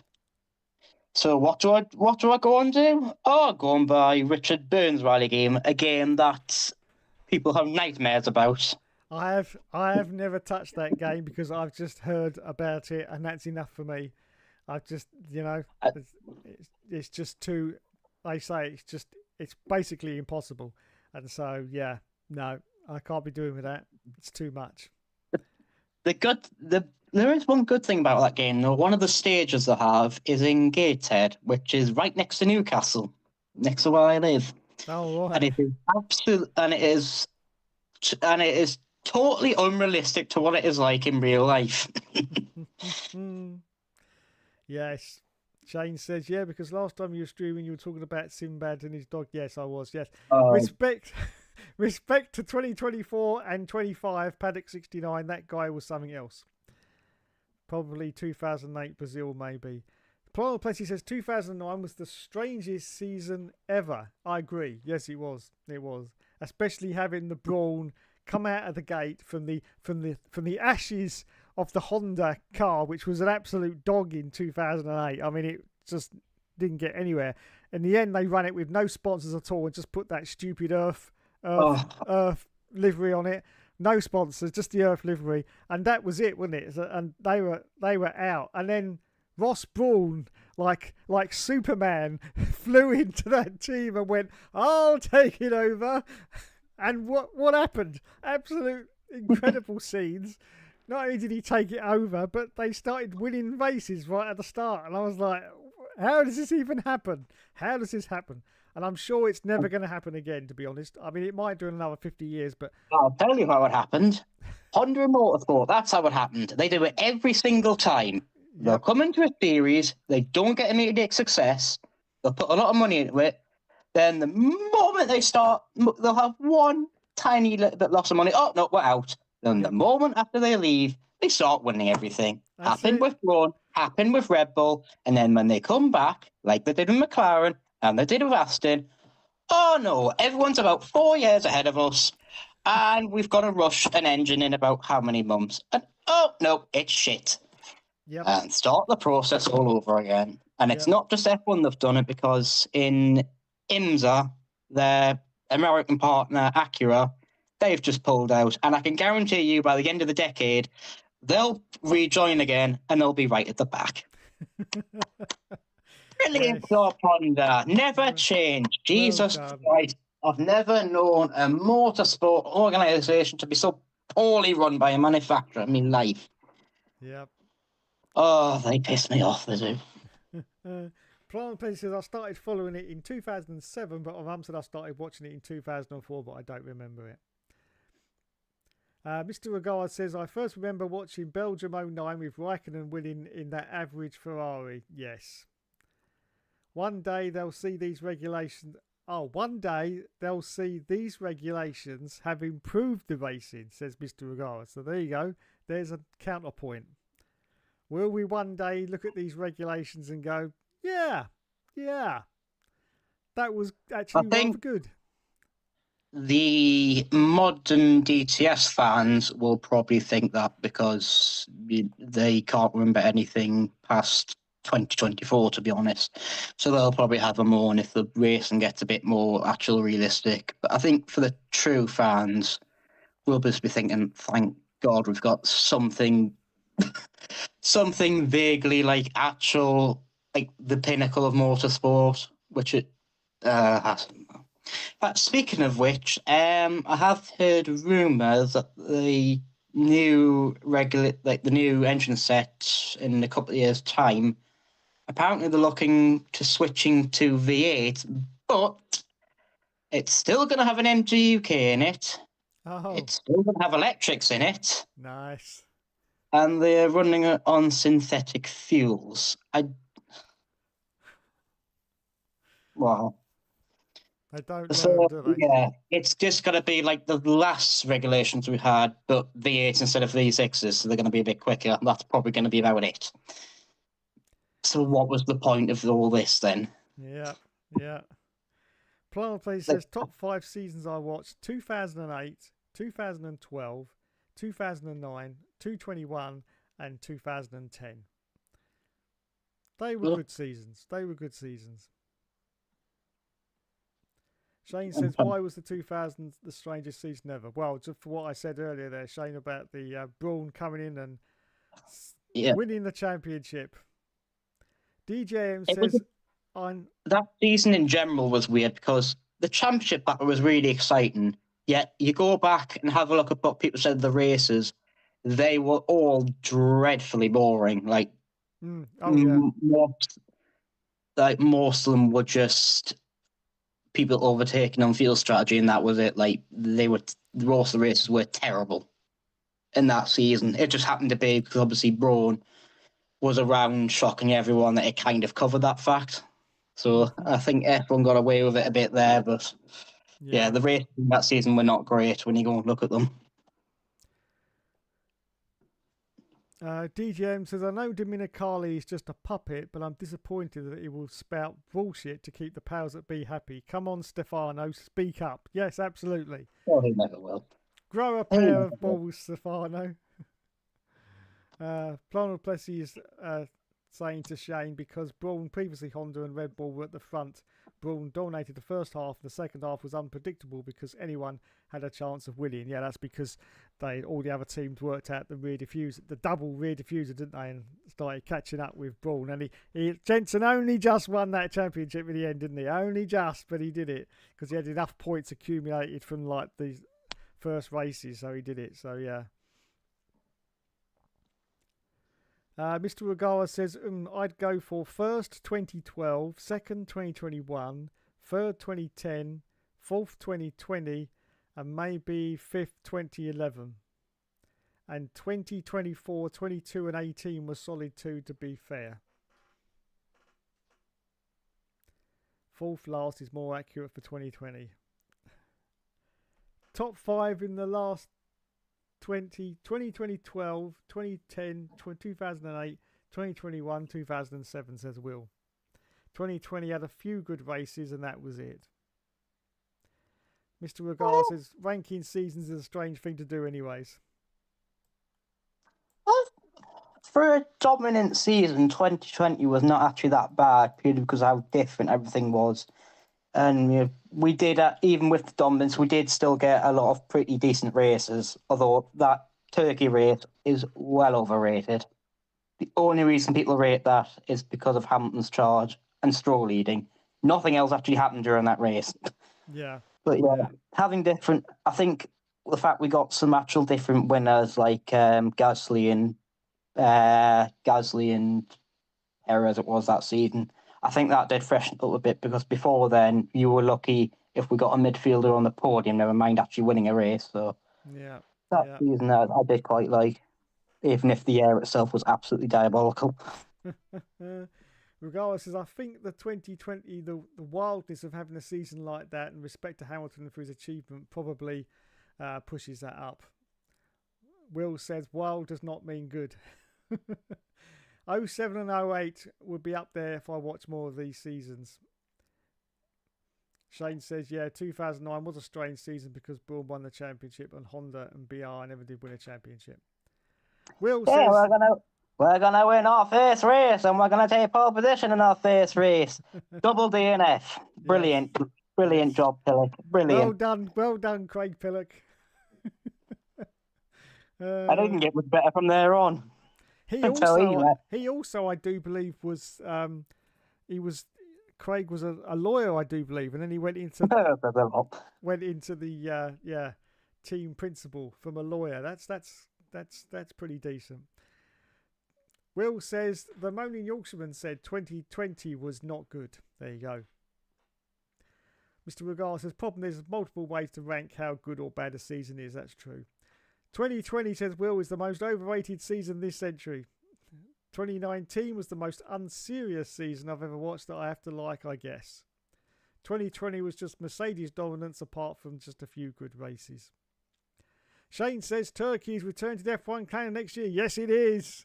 And that means that maybe they can... in history. Yes, maybe they can gobble up some points.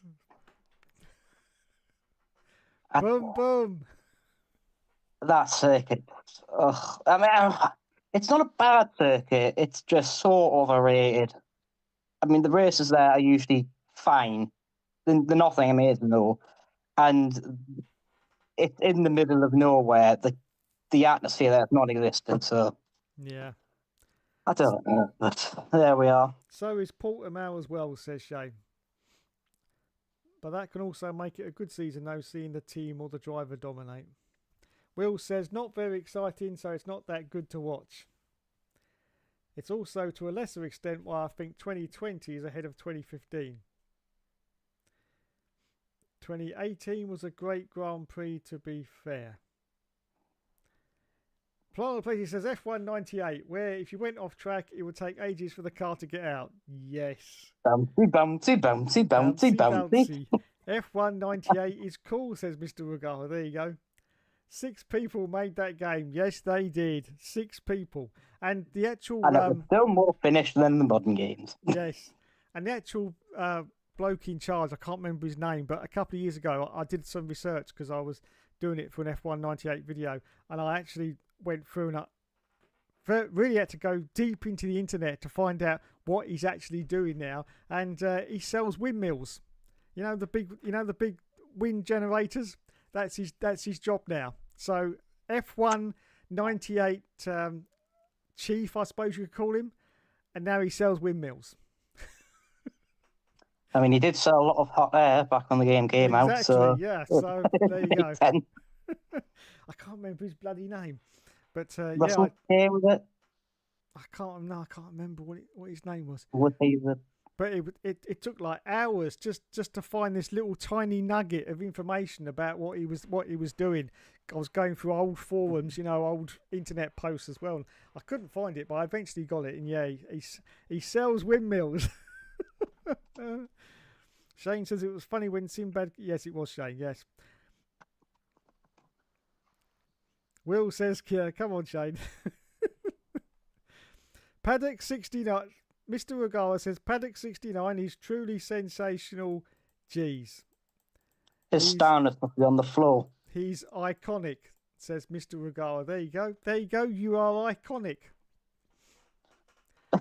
Lionel Petty says, I hated doing the Go-Cal circuit on Formula 1 98 because Murray had to keep saying who the leader was for 99 times. Yes, that's true. That's true. Hello, Mr. Caledonia F1. Welcome to the stream. I'm sorry I'm a bit late. I'm probably about 15 minutes behind, but if you're still here, welcome to the stream. Mr. Caledonia is like me, a big fan of the Jimmy Fixed It channel. Yes, we do like that channel a lot. We do. Yes, it's great entertainment. In fact, every time I need to go to sleep, I just put one of his videos on, and within 5 minutes, I'm out like a light. He's better than a night owl, I'll tell you. He really is. I'm gone. Will says Laurie Rastogi won the championship. Wow. Oh, he's actually talking about Mr. Fixed, and Mr. Fixed is not happy that Laurie beat Lewis Hamilton. Yes. TMY still defending well from shame. Brian Place says driver was absolute rubbish. It was rushed, and even GTA made fun of it. Yes, they did. Will says TMY has fallen asleep. He probably has. Listen to me talk, I'm not surprised. In GTA San Andreas, there was a character who said, how could refractions mess up so bad? Yes, I remember that. Because majority was spent too much time drinking, not much time actually making the freaking game. Yep. Look how that turned out. Studio 33 says Primal Placido report by EA. Now there's irony for you. Sounds like Codemasters, says Caledonia F1. Yes. Also, Formula 1 2000 had strange collision physics. Yes, both those games. That's why I actually jumped ship and I went to F1 2000, The EA version, because that was so much better. So much better. Oh, how much they fell off after that. Yes, yes. But Oh. that standalone game, F1 2000 on the PS1, that was a really good game. And I still can't believe to this day it was also made by Visual Sciences. What happened? What happened? To this day, I still can't figure it out. How were they? I still can't figure it out. Caledonia says, I remember driving on F1 2001 and driving backwards in the orange mobile arrows. Yes. Who can forget the orange arrows? The handling model on that, you're driving backwards anyway. Yeah. Planet Player says Newman Huss Racing is just Formula 1 97, but with the kart license. Yeah, that's true. It's the same. It's the same game engine. It was the Formula 1 engine, not 97. Oh, was Hence it? why Yeah, it was right. completely broken. Yeah. Mr. Regards says, like in the menus, like you can literally hear the same sound effects as what you got in Formula 1, like we're scrolling through things and stuff like that. yeah. Literally just copy and pasted it over. Mr. Regards says Championship is overdue to Will F1 Gaming stealing donations from the Queen that she never owned. Will could have spent £2 on chocolate wafer rolls at Lidl's, but no, says Caledonia F1. Yes, he could have done. Was that chocolate wafer rolls? At least In this economy, I don't even know if I get that. No. Also, BBC Two lost coverage of the snooker tonight, leaving the Hookster devastated. Yes, absolutely. What's going on? What's going on? Who's got the snooker now? I'm presuming BT or someone. I don't know. Possibly. Like that. Possibly. You can bet your life you got to pay for it. You can bet your life you got to pay for it. Guaranteed. It always happens. It's happened with every sport now, pretty much. Yeah. I mean, even Formula E tried that for a year and then realised, oh shit, we don't actually have a big enough fan base to sustain that. Yeah. Right, TV, can you take it over? Yeah. Sorry, we're trying to rip you off. Yeah. Oh. Moving on.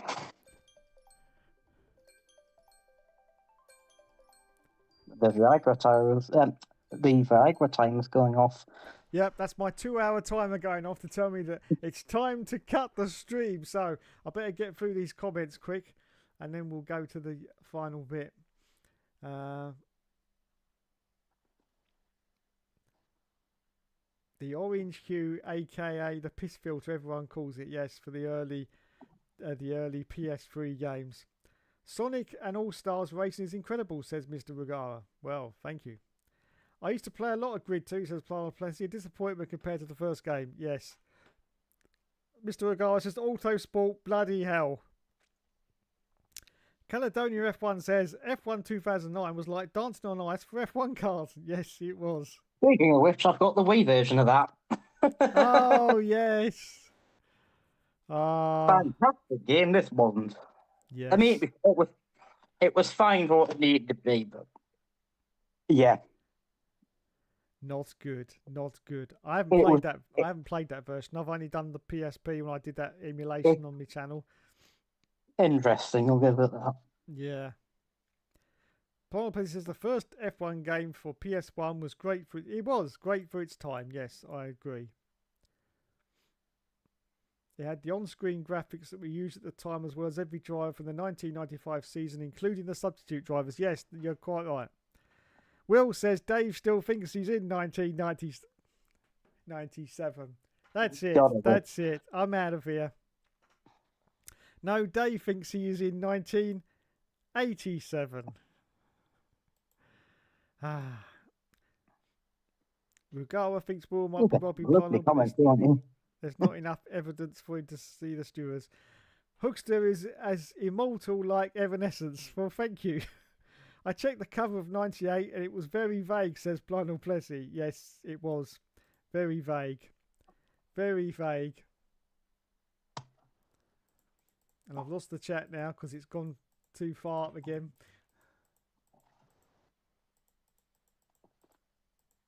There we go. Wowzers, me trousers.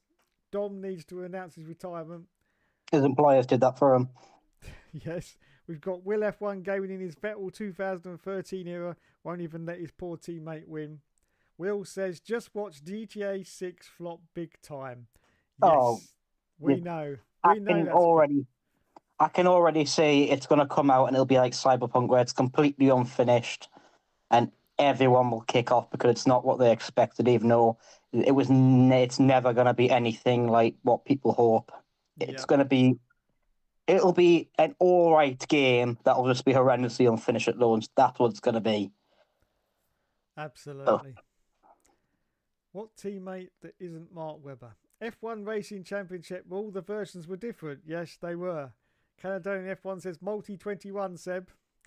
No matter what you think of EA, there's a reason they've been big forever.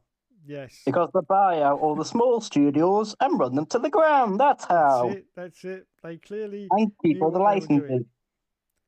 Like Kimi at Abu Dhabi in 2012, says Mr. Caledonia. Honda Legends. Florence Pletty said Hookster's going to be here till 3 a.m. at this. You're quite right. I am going to be here till 3 a.m. reading out these comments. Lower, my eyes will still be open. Absolute madness. I'm gonna speed my voice up a bit here. Does anybody think the scene in Sim? I don't know. This must be the best Miami Grand Prix. Doesn't look like we'll get time to watch the end credits on Formula One. Doesn't look like it, Shane. No, probably not. Double DNF. Are you talking to me when you said probably? Yes. Turkey's a bit overrated, to be honest. Turkey's a solid circuit, says Mr. Regara. Yeah, I prefer chicken at Christmas, says Caledonia F1. Agreed. I thought you were, because the music on Formula 1 99 end credits and the piss one's music I want Dave to play at the beginning of the last episode of the All Seasons. I'll have to write that down, Shane, otherwise I'll forget it because I'm very old. Someone put a comment up on the F1 98 intro saying they wrote and recorded music from scratch in about 10 hours in a very small office in Dundee. That, Mr. Planoplessi, does not surprise me at all.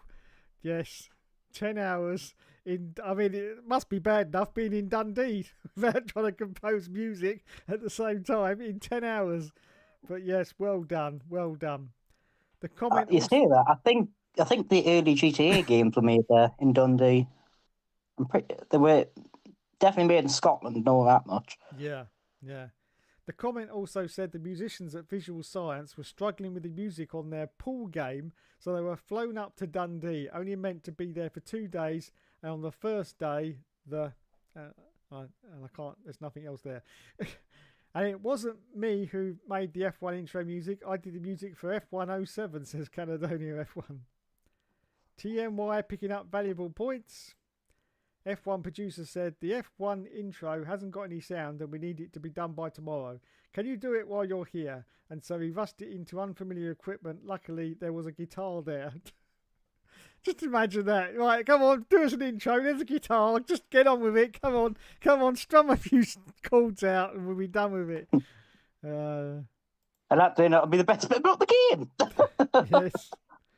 I also think the music for the end credits of Formula 1 99 would fit perfectly with it. Yes, it would. Formula 1 movie is solid, said Mr. Gregara. I haven't seen it yet. What the F? This won't end. The Hookster's alarm has gone off. Yes, it has. Hookster's going for 6 hours this evening. Yes. It won't end. TMY will wake up from his sleep and Hookster will still be live. Dave was 62 in 1987, probably brilliant, and 72 in 1997. F1 Williams FW20 was a stunning car. Hookster hates that car. Shane is back. Sinbad Legends forever. TMY loves Esty Bestie. F1 Games about to win the 3rd episode in a row. 4th win in a row for Yorkshire. I've made it. I've reached the bottom. I don't care if you send any more messages. I'm done. Right. Thank you everyone for joining me tonight on Love Hookster Talks. I've got to do the top chat, haven't I? Let me see if I can. Let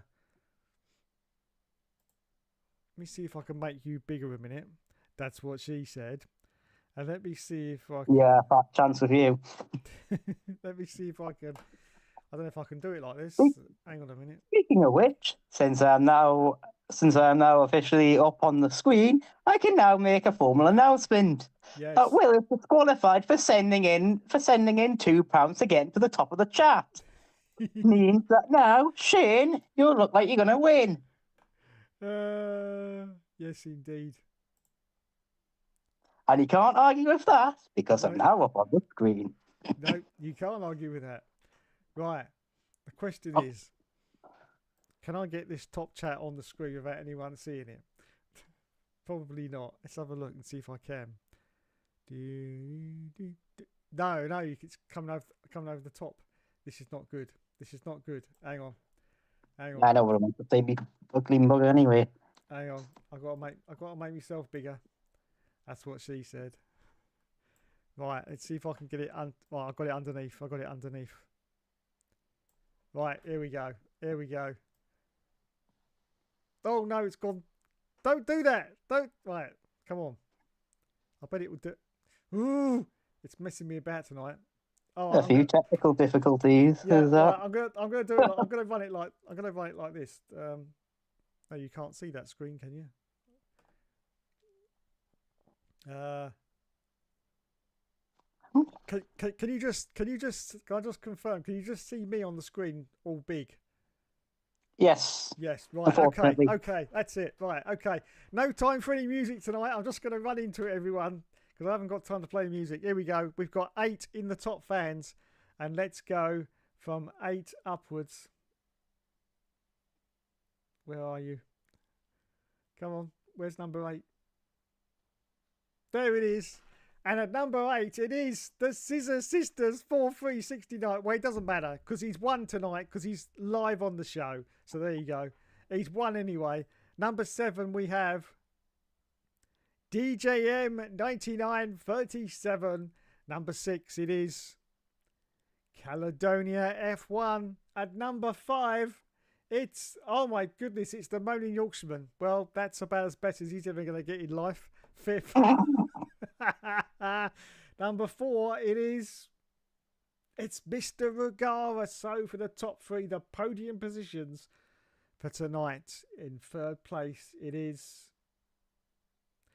Plynal Plessy, which means in 2nd position we have it's Shane, which means the winner of the top fans, and with absolutely no financial incentive whatsoever.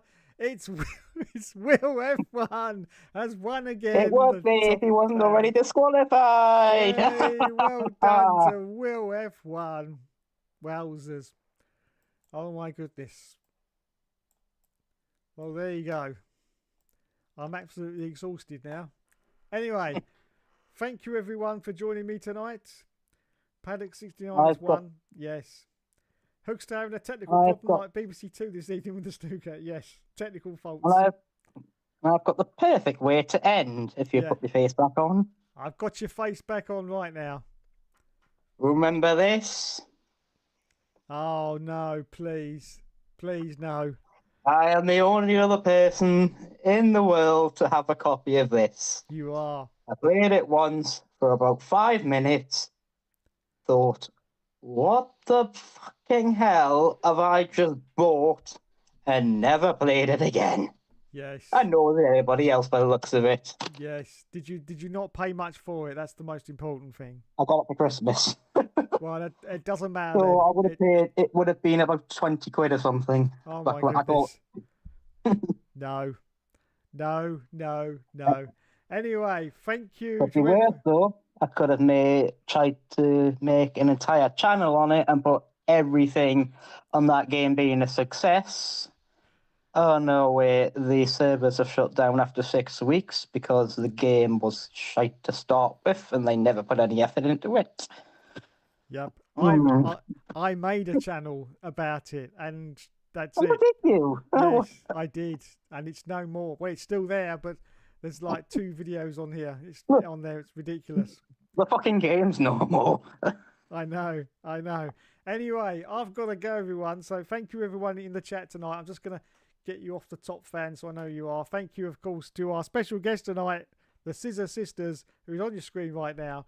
Thank you to Mr. DJM as well, for Mr. Caledonia F1. The Moaning Yorkshireman was there at the start, but he fell asleep because he's getting old these days.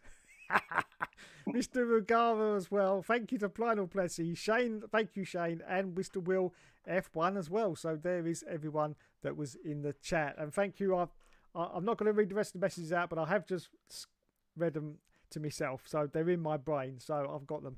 Thank you, everyone. And thank you for joining me tonight, young man. Thank you very much.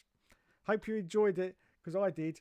Very, very good conversation there with you. And thanks for everyone else. And I mean, I'm the reason it's run over by about half an hour, I think. yeah, I think so. I I'll think so. waffle on. Oh well, never mind. Anyway, thank you to everyone. I'll be back for the usual results, on Saturday and Sunday when I read the If we results. get any. If we get any, and of course I'll be back on Monday for a wonderful review of the race, because its banter would be great. So yeah, just make sure you join me for that, because it's going to be. No, it's not. It's going to be rubbish. But anyway, thank you, everyone. Oh, look, one car. Oh, look, a car's overtaking. Oh, look, he's run out of batteries, so another one's overtaking. Isn't this amazing? That's F126 right there in a nutshell. It is. Mr. Regala says, this was absolutely incredible. Well, thank you. Thank you. I hope it was incredible on a good level and not a bad one. But I'll take it either way. Anyway, Given the general standards of this channel, it fits. Yes. Anyway, thank you very much. I'm going to cut you off first now. I'm going to end the stream. So I'm going to say thank you very much to you for joining me tonight. And goodbye. Get. Thank you. I'll get. And thank you, everyone, for joining me tonight in the stream. You've been awesome as always. Thank you. And TMI, what no con win. Super clipping for life, says Mr. No super clipping. No super clipping. Anyway, that's it, everyone. Thanks for joining me tonight. Enjoy whatever kind of form the Grand Prix is going to be on Sunday. I've no idea. It could be very wet. Could be very wet and windy, but we will see. And I will join you. As I say, I'll be back for the results and possibly for a review on Monday if I can be bothered, if it was any good or not. Anyway, thanks, everyone. Awesome as always. Yeah, cheers to Paddock 69. That was good. I enjoyed that. Does my head in. Super porpoising. No super porpoising. That's it, everyone. Miami in the rain. Can't beat it. I'm out of here. Thank you. And good night. Yes, Miami will be a disaster, Will. I quite agree. And on that bombshell, we will